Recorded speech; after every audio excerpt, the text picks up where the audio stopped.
Play football.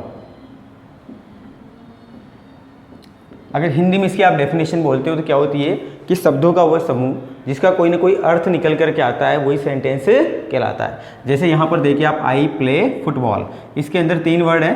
पहला word I हो गया, दूसरा प्ले हो गया और तीसरा फुटबॉल हो गया। इन तीनों का अर्थ क्या बनता है कि मैं फुटबॉल खेलता हूँ, मैं फुटबॉल खेलता हूँ। तो ये क्या कहलाएगा? सेंटेंस कहलाएगा। तो सेंटेंस की डेफिनेशन क्या हो जाएगी कि शब्दों का वह समूह जिसका कोई ना कोई अर्थ निकलता है, सेंटेंस कहलाता है। ठीक है, अगर इन्हीं शब्दों को आप इस प्रकार से जमा देते हैं कि प्ले, आई, फुटबॉल, सेम वर्ड्स है, सेम 3 ही वर्ड है और तीनों को एक साथ जमाया गया है, लेकिन अब की बार इनका कोई अर्थ निकल करके नहीं आ रहा है। अब की बार इनका कोई अर्थ निकल करके नहीं आ रहा है। प्ले आई फुटबॉल, इसका कोई सेंस नहीं निकलेगा, सेंस नहीं निकलेगा तो ये सेंटेंस नहीं कहलाएगा। ठीक है ना। तो सेंटेंस होने के लिए क्या जरूरी है? सेंटेंस होने के लिए जरूरी है कि शब्दों का सेंस निकलना चाहिए। ठीक है, शब्दों का सेंस निकल करके आना चाहिए। अगर शब्दों का सेंस निकल करके नहीं आता है तो फ्रेजेज हो सकते हैं, फ्रेजेज, वाक्यांश। जैसे एक एग्जांपल देखिए आप, इन the morning, in the morning, सुबह के समय। इन द मॉर्निंग का मतलब होता है सुबह के समय। यहाँ पर भी आपको 3 वर्ड नजर आ रहे हैं, इन द मॉर्निंग। कितने वर्ड्स हो गए? 3 वर्ड्स हो गए, लेकिन तीनों का कोई सेंस निकल करके नहीं आ रहा है, कोई अर्थ निकल करके नहीं आ रहा है। इट मीन्स ये सेंटेंस तो नहीं है, तो फिर ये क्या है? ये फ्रेज कहलाएगा, वाक्यांश। की वाक्य नहीं है, ये वाक्य का अंश है, वाक्य का अंश है। इसके बाद वाक्य स्टार्ट हो सकता है कि in the morning I went to market, सुबह के समय में बाजार गया। तो ये पूरा मिलाकर के क्या कहलाएगा दोस्तों? ये सेंटेंस कहलाएगा। क्या कहलाएगा? सेंटेंस। लेकिन इस अकेले को आप, इन द मॉर्निंग को आप सेंटेंस नहीं कह सकते, बिकॉज ये फ्रेज है, क्योंकि इसका कंप्लीटली अर्थ निकल करके नहीं आता है। ठीक है ना। तो ये बात हो गई किसकी? सेंटेंस की। अब देखो आप, सेंटेंस कितने प्रकार के होते हैं। काइंड्स ऑफ सेंटेंस की बात कर रहे हैं अपन। काइंड्स ऑफ सेंटेंस की अपन बात करेंगे। काइंड्स ऑफ सेंटेंस, सेंटेंस के प्रकार। सेंटेंस को मुख्य रूप से 3 भागों में बांटा गया है। वैसे चौथा भी होता है, लेकिन मुख्य रूप से आप 3 भागों में बांटेंगे। ठीक है ना। पहला होता है सिंपल सेंटेंस, दूसरा होता है कंपाउंड सेंटेंस, तीसरा होता है कॉम्प्लेक्स सेंटेंस और चौथा है compound complex. Compound complex sentence, इनमें से जो चौथे टाइप का है कंपाउंड कॉम्प्लेक्स, उसे कम पढ़ाया जाता है, बट ये तीनों काफ़ी इंपॉर्टेंट है। जितने भी सेंटेंस अपन दिन भर में बोलते हैं वो या तो सिंपल सेंटेंस होते हैं, कंपाउंड होते हैं, या फिर कॉम्प्लेक्स होते हैं। ठीक है ना। तो इनको हम डिटेल से पढ़ेंगे कि कौन से सेंटेंस को सिंपल सेंटेंस कहा जाएगा, कौन से सेंटेंस को कंपाउंड सेंटेंस कहा जाएगा और कौन से सेंटेंस को कॉम्प्लेक्स सेंटेंस कहा जाएगा। देखिए आप, सबसे पहले बात करते हैं अपन सिंपल सेंटेंस की। किसकी बात करते हैं? सिंपल सेंटेंस की। जैसा कि इसके नाम से विदित होता है, ये साधारण वाक्य कहलाता है। जनरल स्टेटमेंट साधारण वाक्य कहलाता है, सिंपल सेंटेंस। लेकिन ग्रामेटिकली अब इसको चेक करना पड़ेगा कि ये सिंपल सेंटेंस है तो इसमें क्या इक्वेशंस होती है, इसमें ऐसी क्या बात होती है कि इसको सिंपल सेंटेंस कहते हैं। ठीक है, देखिए दोस्तों, सेंटेंस को 3 भागों में बांट रखा है अपन ने, simple sentence, compound sentence, complex sentence. इन 3 भागों को अपन 2 प्रकार से चेक कर सकते हैं। कहने का मतलब, सिंपल सेंटेंस को, कंपाउंड सेंटेंस को, कॉम्प्लेक्स सेंटेंस को अपन 2 प्रकार से चेक कर सकते हैं कि सेंटेंस सिंपल है, कंपाउंड है या फिर कॉम्प्लेक्स है। देखिए कैसे। नंबर 1, फिनिट वर्ब के आधार पर। जैसा कि आपने फिनिट वर्ब पढ़ ली है, फिनिट वर्ब के आधार पर, और दूसरा क्लॉज के आधार पर।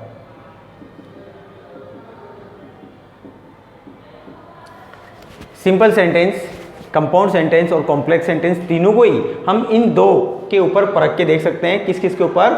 फिनिट वर्ब के ऊपर और क्लॉज के आधार पर।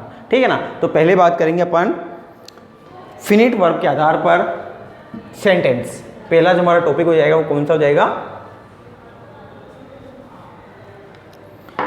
फिनिट वर्ब के आधार पर, फिनिट वर्ब के आधार पर सेंटेंस। ठीक है, कितने भागों में? वही 3 भागों में, सिंपल सेंटेंस, कंपाउंड सेंटेंस और कॉम्प्लेक्स सेंटेंस। ठीक है ना। पहला हो जाएगा सिंपल सेंटेंस, दूसरा हो जाएगा कंपाउंड सेंटेंस और तीसरा हो जाएगा कॉम्प्लेक्स सेंटेंस।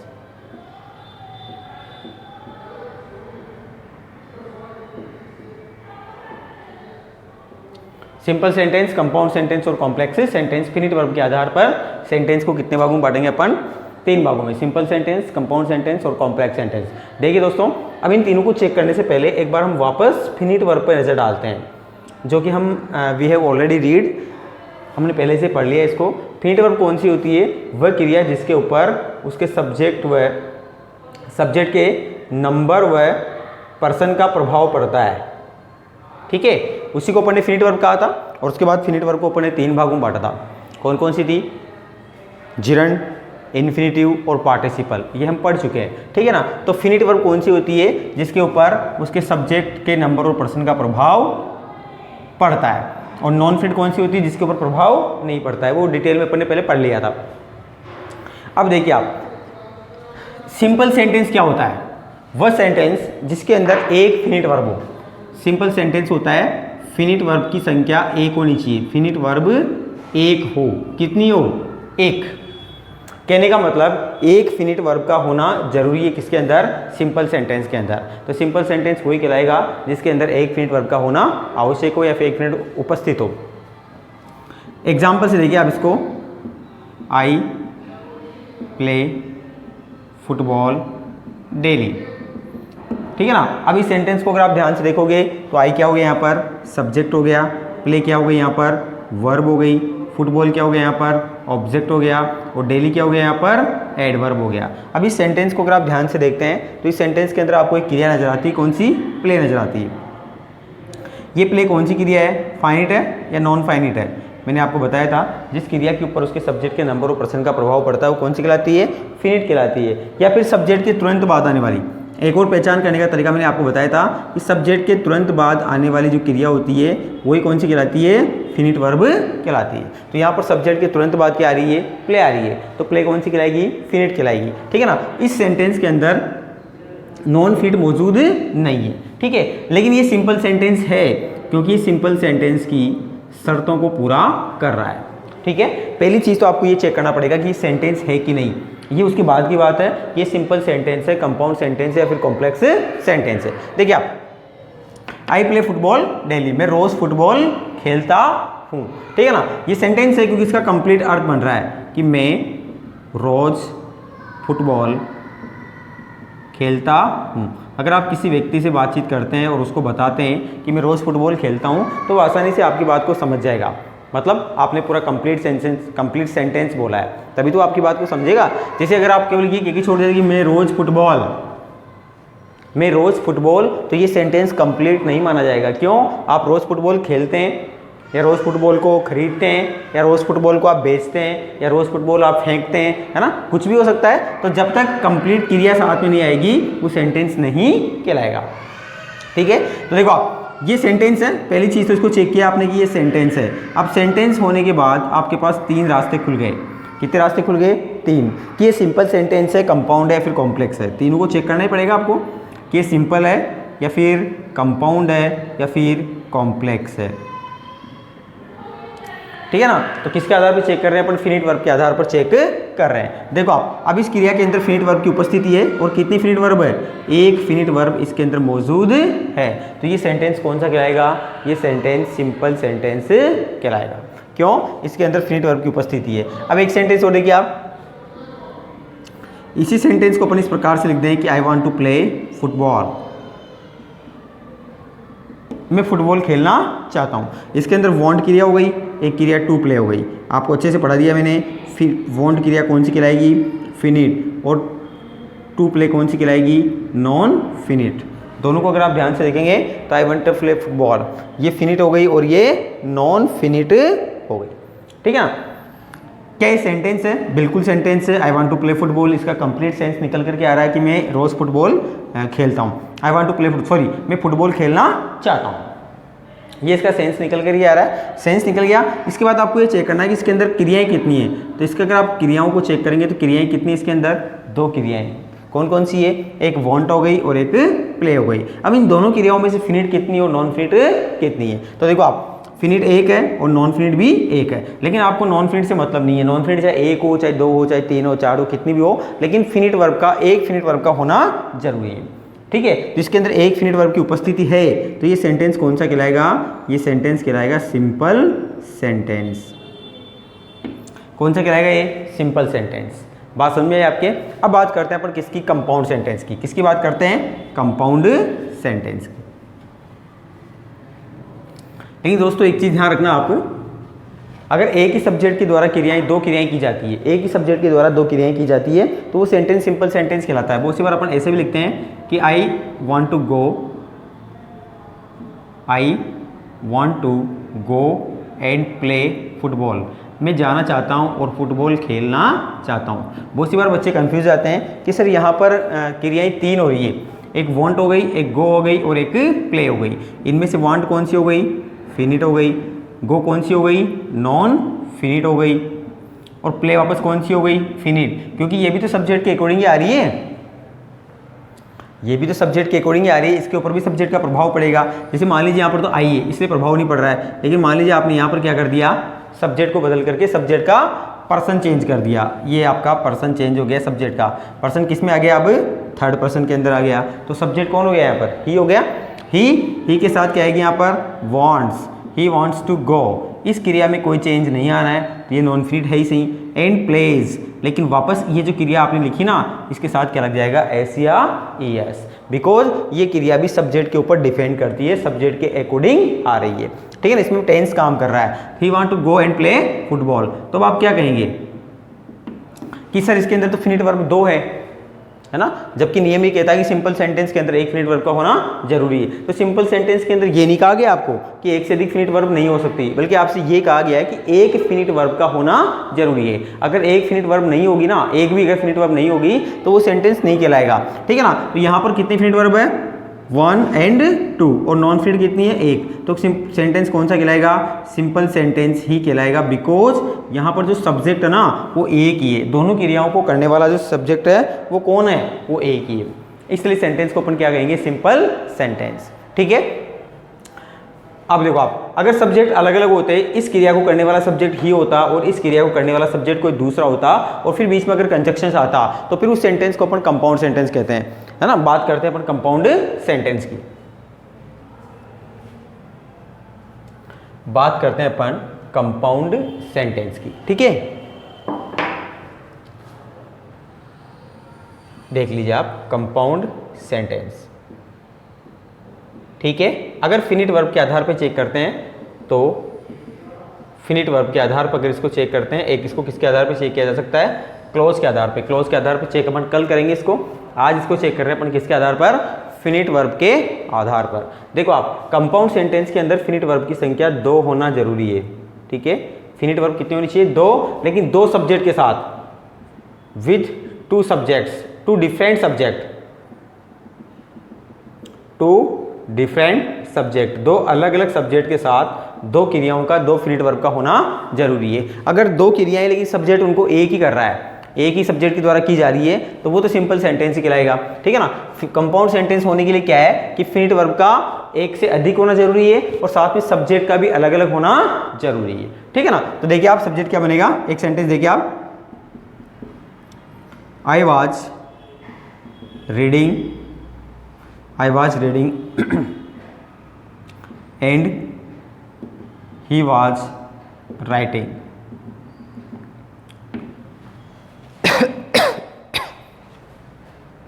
इसको आप ध्यान से करना, I was reading and he was writing. ये इसका सब्जेक्ट हो गया, है ना, ये इसके अंदर वर्ब हो गई, ये इसका सब्जेक्ट हो गया और ये इसके अंदर वर्ब हो गई। अब यहाँ पर जो सब्जेक्ट है ना, दोनों डिफरेंट है। यहाँ पे सब्जेक्ट कौन है? फर्स्ट पर्सन सिंगुलर, और यहाँ पर सब्जेक्ट कौन सा है? Third person masculine. ठीक है, यहाँ पर फर्स्ट पर्सन सिंगुलर और यहाँ पर थर्ड पर्सन मैस्कुलाइन। ठीक है ना, और यहाँ पर फर्स्ट पर्सन सिंगुलर दिया हुआ है। तो सब्जेक्ट अलग अलग है, क्रियाएं भी 2 हो रही है, एक राइटिंग और एक रीडिंग। तो फिनिट नंबर फर्स्ट और फिनिट नंबर सेकंड, और दोनों के बीच में कंजक्शन काम कर रहा है। ठीक है, दोनों के बीच में कंजक्शन काम कर रहा है, जिसको बोलते हैं कोऑर्डिनेटिंग कंजक्शन। तो शर्त में ये चीज़ भी जुड़ करके आएगी कि कंपाउंड सेंटेंस होने के लिए दो क्रियाओं का होना तो जरूरी है, अलग अलग सब्जेक्ट के साथ दो क्रियाओं का होना जरूरी है, लेकिन साथ में एक कोऑर्डिनेटिंग कंजक्शन का होना भी जरूरी है। अब सर आप पूछेंगे कि सर कोऑर्डिनेटिंग कंजक्शन कौन से होते हैं और कितने होते हैं, तो इनके बारे में आपको जानकारी दे दूं कि कोऑर्डिनेटिंग कंजक्शन कितने होते हैं। देखिए आप, कोऑर्डिनेटिंग कंजक्शन की संख्या 7 होती है। कोऑर्डिनेटिंग जो कंजक्शन होते हैं आपके पास, कोऑर्डिनेटिंग कंजक्शन जो कंपाउंड सेंटेंस बनाते हैं, दो सब्जेक्ट को आपस में जोड़ते हैं, किसके अंदर, कंपाउंड सेंटेंस के अंदर। हालांकि ये जो कंजक्शंस होते हैं ये दो शब्दों को भी आपस में जोड़ सकते हैं, जरूरी नहीं कि कंपाउंड सेंटेंस के अंदर ही प्रयुक्त हों, ठीक है ना। लेकिन जब ये कंपाउंड सेंटेंस के अंदर प्रयुक्त होते हैं तो दो सिंपल सेंटेंस को, दो अलग अलग सेंटेंस को आपस में जोड़ते हैं, दो डिफरेंट सेंटेंस को आपस में जोड़ते हैं, ठीक है ना। कोऑर्डिनेटिंग कंजक्शंस की संख्या होती है 7। कितनी होती है, 7। और इन 7 कंजक्शन को एक सूत्र के द्वारा, एक सूत्र के माध्यम से प्रदर्शित किया जाता है, और उस सूत्र कौन सा होता है, फेन बॉयज। कौन सा होता है, फेन बॉयज। ये एक सूत्र होता है फेन बॉयज। देखो आप, यहाँ फेन बॉयज का मतलब क्या होता है, एफ का मतलब फॉर, कहने का मतलब फॉर एक कोऑर्डिनेटिंग कंजक्शन है जिसके माध्यम से आप दो सेंटेंस को आपस में कनेक्ट कर सकते हैं, ठीक है ना। दूसरा हो गया एंड। नेचुरली आपने देखा होगा एंड का प्रयोग काफ़ी सेंटेंसेस को कनेक्ट करने में या दो शब्दों को, दो फ्रेजेस को कनेक्ट करने में किया जाता है, ठीक है ना। एन से बनता है नॉर, बी से बनता है बट, ओ से बनता है और, वाई से बनता है यट, और एस से बनता है सो। तो ये टोटल कंजक्शंस कितने हो जाते हैं, ये टोटल कंजक्शंस 7 हो जाते हैं, ठीक है। 7 कंजक्शन हो गए। इन 7 कंजक्शन को मिलाकर के बोला जाता है कोऑर्डिनेटिंग कंजक्शन, कोऑर्डिनेटिंग कंजक्शन, ठीक है। और इनका प्रयोग किसमें किया जाता है, कंपाउंड सेंटेंस के अंदर, ठीक है।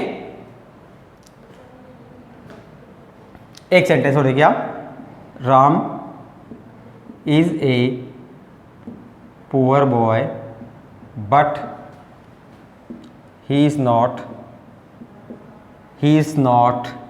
डिसऑनेस्ट। राम गरीब तो है लेकिन वो बेईमान नहीं है, but he is not dishonest. तो ये सेंटेंस कौन सा कहलाएगा, कंपाउंड सेंटेंस, क्योंकि इसमें जो कंजक्शन आ रहा है ना, कंजक्शन का जो प्रयोग हो रहा है बट, वो कौन सा हो रहा है, कोऑर्डिनेटिंग कंजक्शन,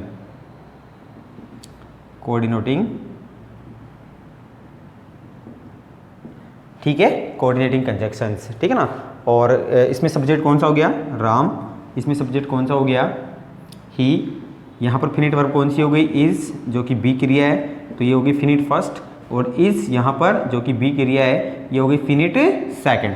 तो तमाम शर्तें पूरी की जा रही है किसकी, कंपाउंड सेंटेंस की, ठीक है। कंपाउंड सेंटेंस होने के लिए क्या जरूरी है कि एक तो कोऑर्डिनेटिंग कंजक्शन का होना जरूरी है, ठीक है ना, और साथ में दो वाक्य होने चाहिए जिनको आपस में जोड़ता हो, दो सेंटेंस होने चाहिए। तो Ram is a poor boy अपने आप में पूरा अर्थ दे रहा है, और ही इज नॉट डिसऑनेस्ट, वो बेईमान नहीं है, तो ये भी कंप्लीट सेंस दे रहा है। तो ये सेंटेंस फर्स्ट और ये हो गया सेंटेंस सेकंड, आपस में कौन जोड़ रहा है इनको, एक कोऑर्डिनेटिंग कंजक्शन, इसलिए क्या कहलाएगा ये, कंपाउंड सेंटेंस, ठीक है। और अगर आप इसको चेक करते हो किसके आधार पर, फिनिट वर्ब के आधार पर, तो फिनिट वर्ब भी 2 दी गई है ना, पहली फिनिट वर्ब बी हो गई और दूसरी फिनिट वर्ब भी बी हो गई। तो इस प्रकार से हमने बात की किसकी, कंपाउंड सेंटेंस की। चलो अब बात करते हैं अपन कॉम्प्लेक्स सेंटेंस, मतलब हिंदी में बोलते हैं इनको जटिल वाक्य। क्या बोलते हैं इनको, जटिल वाक्य, कॉम्प्लेक्स सेंटेंस। बात करते हैं फ्रेंड्स कॉम्प्लेक्स सेंटेंस की, ठीक है।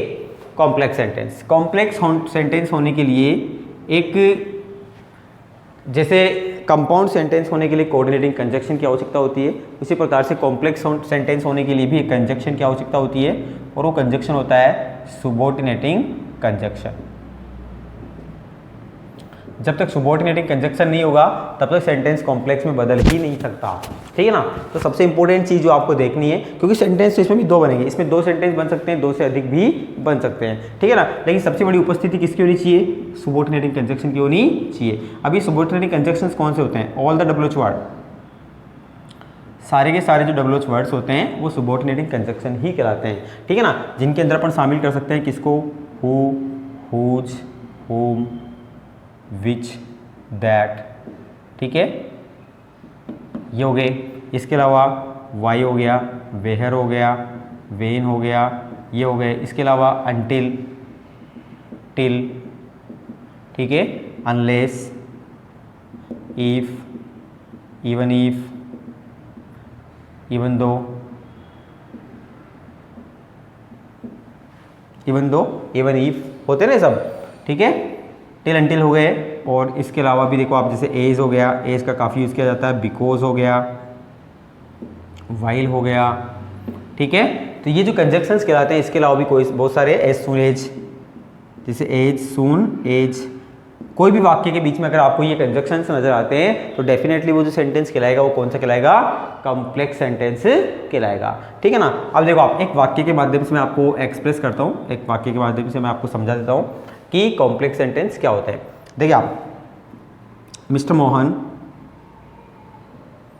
Who is a teacher is very good person, is very good person. अब इस सेंटेंस के अंदर देखोगे आप, जैसे आपने हु को देखा, हु कौन सा कंजक्शन हो गया, सुबोर्डिनेटिंग कंजक्शन। तो सुबोर्डिनेटिंग कंजक्शन ही सेंटेंस को क्या बना देता है, कॉम्प्लेक्स बना देता है। बाकी आप दूसरी शर्तें भी चेक कर सकते हैं, कैसे कि दो सेंटेंस होने चाहिए। दो सेंटेंस कौन सा है, मिस्टर मोहन एक सब्जेक्ट हो गया, है ना, हु यहाँ पर सेकंड सब्जेक्ट हो गया, सब्जेक्ट नंबर 2। हु भी तो एक सब्जेक्ट का काम करता है, व्यक्ति यहाँ पर, है ना। मिस्टर मोहन की फिनिट वर्ब यहाँ पर आकर के रुकी हुई है और हु की फिनिट वर्ब इसके साथ में जुड़ी हुई है ना। Mister Mohan is very good person, ये भी तो सेंटेंस बनता है। बार की बार देखिए आप, mister Mohan is very good person, बीच में क्या जुड़ा हुआ है, हु इज ए टीचर, जो कि एक टीचर है। तो सब्जेक्ट ये हो गया, इसकी फिनिट वर्ब कौन सी हो गई, बी हो गई। तो फिनिट वर्ब नंबर सेकंड ये हो गई। तो वाक्य के अंदर दो सेंटेंस दिए हुए हैं और दोनों सेंटेंस को आपस में एक कंपाउंड एक कंजक्शन के द्वारा जोड़ा जा रहा है। और वो कंजक्शन कौन सा है, सुबोर्डिनेटिंग कंजक्शन। और सुबोर्डिनेटिंग कंजक्शन ही क्या बनाता है, इसको कॉम्प्लेक्स सेंटेंस बना देता है, ठीक है ना। एक सेंटेंस और देखिए आप, एक सेंटेंस और देखिए आप, as I open the gate, as I open the gate I saw a snake, ठीक है। एज कौन सा कंजक्शन, सुबोर्डिनेटिंग कंजक्शन, क्या बना देगा इसको, कॉम्प्लेक्स सेंटेंस। ये इसका सब्जेक्ट हो गया, ये इसकी फिनिट फर्स्ट, ये इसका सब्जेक्ट हो गया और इसकी फिनिट फर्स्ट, कौन सा सेंटेंस हो गया, कॉम्प्लेक्स सेंटेंस, ठीक है दोस्तों। तो ये बात की अपन ने किसकी, सेंटेंस की, सिंपल सेंटेंस, कंपाउंड सेंटेंस और कॉम्प्लेक्स सेंटेंस का अध्ययन करेंगे अपन क्लॉज के आधार पर सेंटेंस, ठीक है।